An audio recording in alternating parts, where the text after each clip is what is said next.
There have been many questions about what educators should do who are in Category A with respect to the Type 2 student growth goal and stages. This module will show you what that module looks like for the educator, what they need to input, and how to go about doing so. I'm logged in right now as an educator, and as you can see under Student Growth, there's Type 2 Student Growth Goal. I then click the Edit button, which takes me into this area. There are two main parts of the Type 2. There is the area that is the professional practice portion of the Type 2. That's located here.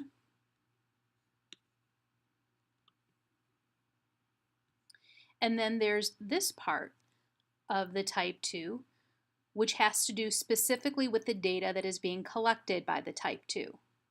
Now remember, the Type 2 was selected for each class or category of teacher, and that data is team data that will be applicable to individual educators within that team.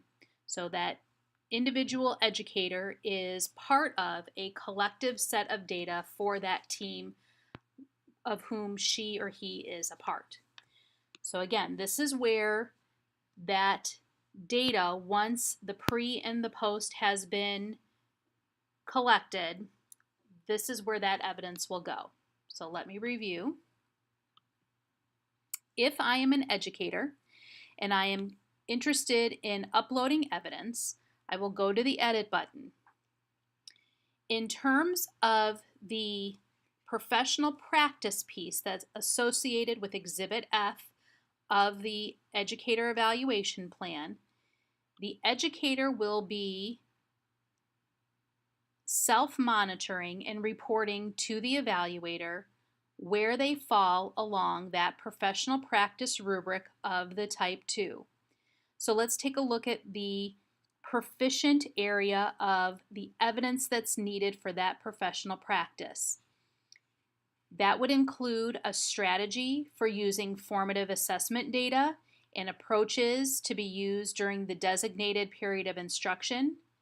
That would include reflection on practice and outcomes and specific references or examples of adjustments or alternative actions that were made as a result of the formative assessment data that was collected throughout that interval that would help the educator understand that it's not just the end goal, but it's how we are monitoring where the students are before they even get to the end goal. So the end goal should not be a surprise because the educator has got a well-developed strategy of formative assessments that they're using before they get to that end goal that they are monitoring and adjusting along the way.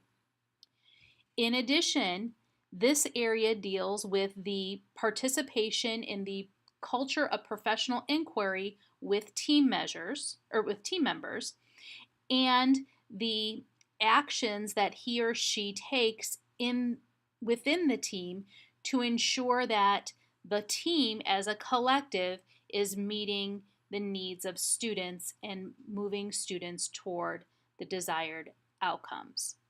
So that is the professional practice portion. And so based on the evidence the educator collects, they will self-rate and then they will be responsible for uploading evidence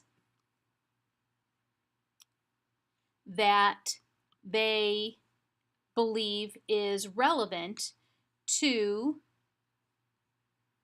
that particular portion of the Type 2. They also have room here to add comments, reflections, adjustments, any other commentary that would explain what has been uploaded here in terms of their evidence for this professional practice piece here. And then at the end, there is that one last comment box, and then they would just hit Save Comments. We won't hit Complete Domain until this portion is absolutely complete at the end of that Type 2 interval. That Type 2 interval, again, has been set by the subcommittees. And all educators should be aware at this time of the type 2 assessment that will be used for their portion of this evaluation. In terms of the additional area of the type 2 where it talks about the achievement of student growth goals, the educator will self-rate and will review with the evaluator at the time of the summative where that team fell in terms of the growth of the students within that population, that team population.